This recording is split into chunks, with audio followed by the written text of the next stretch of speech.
Bab 2692. Kultivator licik.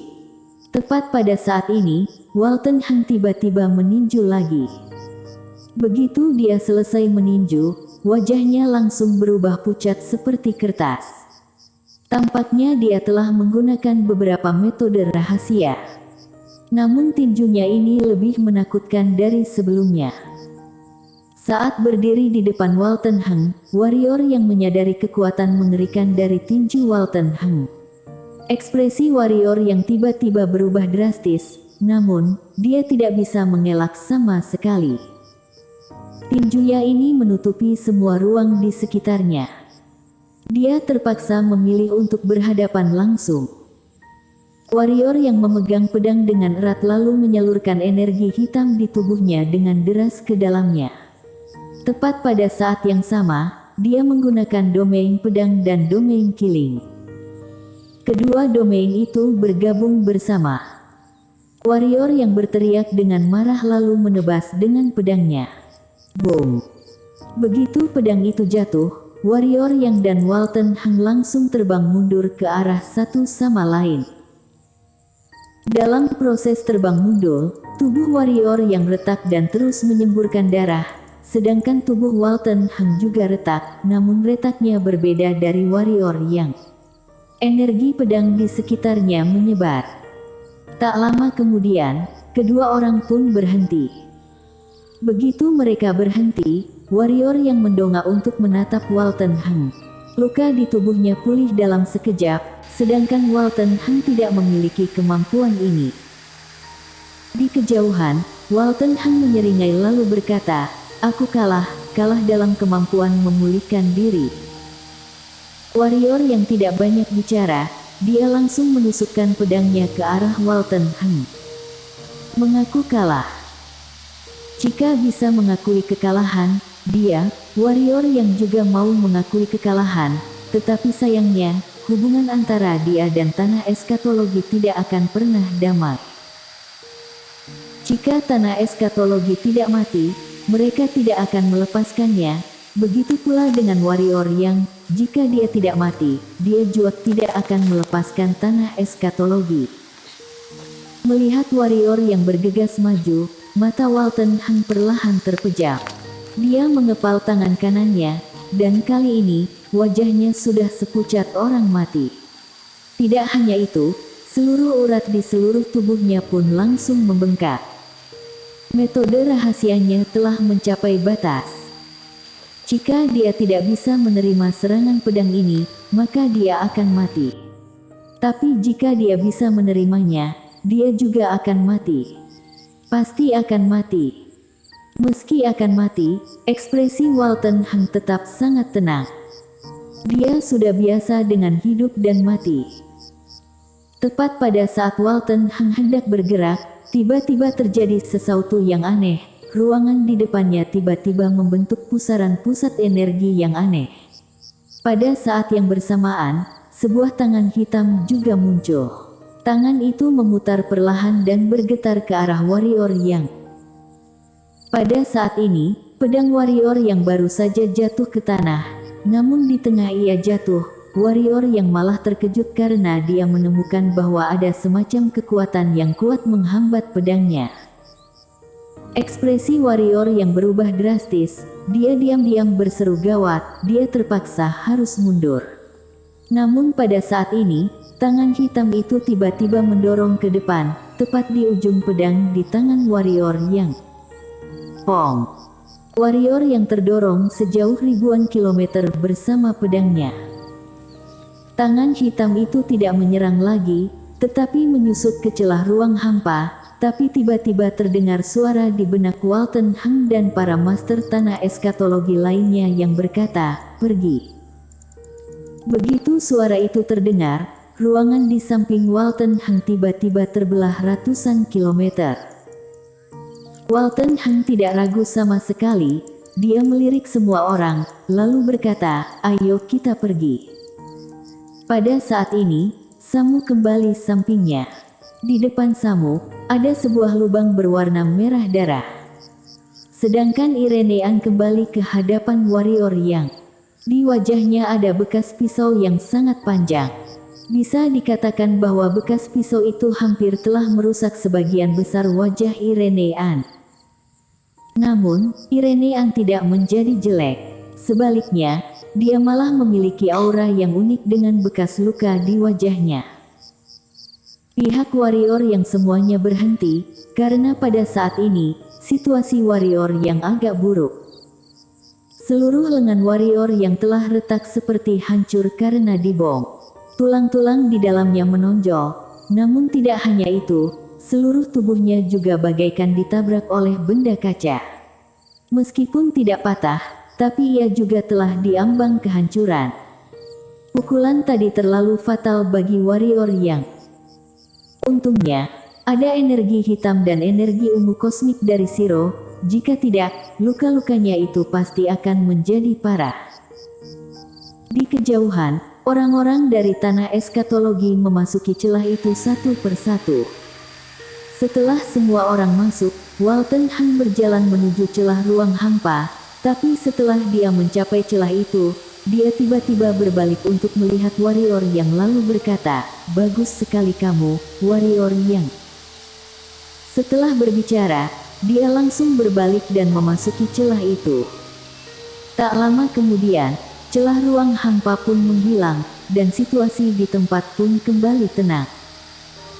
Seolah-olah retakan itu tidak pernah terjadi sama sekali. Frido dan ketua klan Reanimation berjalan ke hadapan warrior yang, mereka akhirnya bernafas lega setelah melihat warrior yang masih bernafas. Mereka mempertaruhkan seluruh harta mereka pada warrior yang. Jika warrior yang mati, semua mereka sebelumnya akan sia-sia. Pada saat ini, Swordy Jian dan King Xuan juga datang ke hadapan warrior yang. Swordy Jian langsung mengerutkan alisnya ketika melihat warrior yang malang. Namun tak lama kemudian, semua orang termasuk Swordy Jian, langsung tercengang. Karena warrior yang sedang memulih dalam kecepatan yang sangat cepat. Kecepatan pemulihan luka-luka di tubuhnya sangat cepat, bahkan kecepatan itu sudah tidak normal bagi semua orang. Dengan begitu, dalam waktu kurang dari setengah jam, luka di tubuh warrior yang sudah hampir pulih sepenuhnya. Warrior yang kemudian berdiri. Pada saat ini, dia sudah kembali normal. Dia melirik semua orang, lalu berkata, "Terima kasih." Kali ini, jika bukan karena bantuan orang-orang di depannya, dia dan Irene An pasti tidak akan bisa mengalahkan pasukan tanah eskatologi dengan kekuatan mereka. Fakta membuktikan bahwa pengeroyokan massa sangat berguna. Frido berkata sambil tersenyum, "Saudara warrior bercanda, kamu juga telah banyak membantu kami, tidak masalah bagi kamu untuk membantumu sedikit. Jika kamu membutuhkan bantuan kami di masa depan, kamu bisa katana pada kami kapan saja." Setelah mengatakan itu, dia tiba-tiba berhenti sebentar, dan kemudian berkata lagi, "Saudara warrior, apakah kamu tahu siapa orang yang baru saja menyerang?" Orang yang baru saja menyerang. Setelah mendengar perkataan itu, ekspresi semua orang di tempat menjadi muram. Warrior yang hampir terbunuh oleh tangan itu barusan. Ekspresi warrior yang perlahan-lahan menjadi serius. Karena tangan barusan memberinya perasaan yang sangat menakutkan. Setelah kekuatannya meningkat, ia hanya pernah merasakan perasaan semacam itu di tubuh Selah. Sementara pada saat itu, terasa dengan sangat jelas bahwa pemilik tangan itu tidak menggerahkan seluruh tenaganya barusan. Bisa dikatakan bahwa jika orang tersebut keluar, mereka pasti tidak akan bisa melawannya. Tetapi tampaknya orang tersebut pasti sedang mengkhawatirkan sesuatu sehingga dia tidak keluar. Warrior yang mendongak untuk melihat ke langit, apa yang dia khawatirkan? Tampaknya dia sedang mengkhawatirkan takdir langit. Warrior yang, sepertinya masalah ini harus direncanakan lagi, kata Frido. Ketua klan Reanimation mengangguk dan berkata, "Kita memang harus membuat rencana. Jika master misterius di balik tanah eskatologi ini belum diketahui secara jelas, kita sebaiknya jangan bertindak gegabah. Dilihat dari situasi barusan, kekuatan orang misterius tampak jelas adalah di atas mereka semua. Warrior yang tersenyum dan berkata, "Aku tahu." Setelah mengatakan itu, dia melirik semua orang, lalu berkata, "Semuanya, sebaiknya kalian kembali dulu. Ingat, setelah kalian kembali, usahakan kita tetap saling menghubungi satu sama lain, atau cara yang terbaik adalah membentuk formasi pengirim. Jika salah satu di antara kita dalam bahaya, orang lainnya akan bisa segera membantunya. Dan tentunya, jika kalian ada masalah, silakan hubungi aku kapan saja." Ketua klan Reanimation dan Frido saling menatap satu sama lain, dan kemudian mengangguk. Pada akhirnya, Frido berkata, "Saudara Warrior, kalau begitu kami pamit dulu, jaga dirimu baik-baik." Setelah selesai berbicara, Frido dan ketua klan Reanimation pun memimpin anggota klan lainnya pergi, lalu menghilang di ujung langit. Warrior yang memandang tetua pertama klan yang belum pergi, lalu berkata, "Tetua pertama, apakah ada yang ingin kamu sampaikan?" Tetua pertama klan yang mengangguk, tapi dia ragu-ragu. "Apa?" tanya Warrior yang. Tetua pertama menghela napas pelan, lalu berkata, "Leluhur telah mempertaruhkan nyawanya untuk melindungi klan yang, dan juga membuat klan yang kami mendapat pengakuan dari dunia. Namun sejak itu, klan yang kami langsung terpuruk, terutama setelah dia menghilang, klan yang kami menjadi lebih buruk tahun demi tahun." Setelah berbicara sampai sini, dia melirik Warrior yang dan berkata, "Sekarang, kami berkata kepada anggota klan kami bahkan kamu adalah anggota klan yang kami.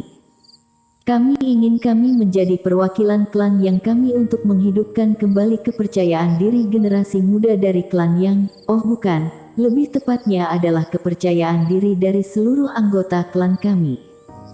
Warrior yang terdiam. Tetua pertama lanjut berkata lagi, "Jika kamu keberatan, kami." Warrior yang lalu tersenyum dan berkata, "Aku tidak keberatan asalkan kalian tidak takut terlibat olehku." Setelah mendengar ini, ekspresi tetua pertama langsung berubah lega, batu yang mengambang di hatinya akhirnya jatuh. Dia kemudian tersenyum dan berkata, "Bahkan jika kamu memiliki masalah yang sangat besar, klan yang kami juga bersedia untuk berdampingan denganmu. Tidak ada sedikit pun kebohongan dalam perkataanku." Aliran darah Warrior yang bukanlah keturunan murni dari klan yang, tapi memangnya kenapa? Selama dia adalah orang yang berbakat, semua ini bukanlah masalah. Lagi pula, Warrior yang memang keturunan dari klan yang walaupun aliran darahnya tipis dan telah hampir menghilang, tapi asalkan ada dia memiliki aliran darah klan yang, itu sudah cukup, meskipun aliran darahnya sangat sedikit. Karena itu sudah menunjukkan bahwa dia berasal dari klan yang. Kekuatan adalah hal yang paling penting setiap saat. Tanpa kekuatan, masalah yang bukan masalah juga mungkin dapat menjadi masalah. Akan tetapi, jika ada kekuatan, semua masalah bukanlah masalah. Beberapa saat kemudian, tetua pertama memimpin anggota klan yang lainnya pergi. Hanya tersisa Cemon, Same, Swordy Jian dan King Xuan yang tersisa di tempat. Swordy Jian melirik ke kejauhan tempat anggota tanah eskatologi dan yang lainnya pergi sebelumnya. Dia lalu berkata, "Mereka tidak sederhana, meskipun mereka kalah kali ini, tapi kekuatan mereka secara keseluruhan masih ada. Kamu harus berhati-hati." Warrior yang mengangguk, lalu berkata, "Aku akan mengutus orang untuk menyelidikinya." Swordy Jian menepuk bahu Warrior yang dengan pelan, lalu berkata, "Kekuatanmu bagus, tapi ilmu pedangmu adalah tipe seni bela diri yang ekstrim. Hais, kamu harus lebih hati-hati di masa depan, jangan dikendalikan oleh pedang. Dan satu hal lagi, kamu bukan seorang kultivator pedang, Kamu adalah seorang kultivator licik, ada banyak trik dan rencana licik dalam pikiranmu. Warrior yang Swordy Jian tertawa, lalu berbalik dan menghilang di langit jauh bersama King Xuan. Warrior yang menggelengkan kepalanya sambil tersenyum, lalu menatap Cemon Ensame. Cemon berkata, "Yang mulia, dia." Warrior yang berkata dengan pelan, "Jangan khawatir, aku akan pergi menemuinya. Dia tentu saja tidak akan melupakan Denski Qi dan Tako. Ini adalah hal yang paling dia khawatirkan sekarang." Harus diketahui bahwa Valen sulung dari takdir langit itu jauh lebih menakutkan daripada tanah eskatologi. Mereka mengangguk lalu pergi dengan tenang. Setelah mereka pergi, warrior yang berbalik. Di jarak yang tidak jauh di depannya, seorang wanita berjalan ke arahnya. Warrior yang sedikit menyipitkan matanya, lalu mengeratkan tangan yang memegang pedang. Dia telah bersiap untuk bertarung kapan saja. Bersambung.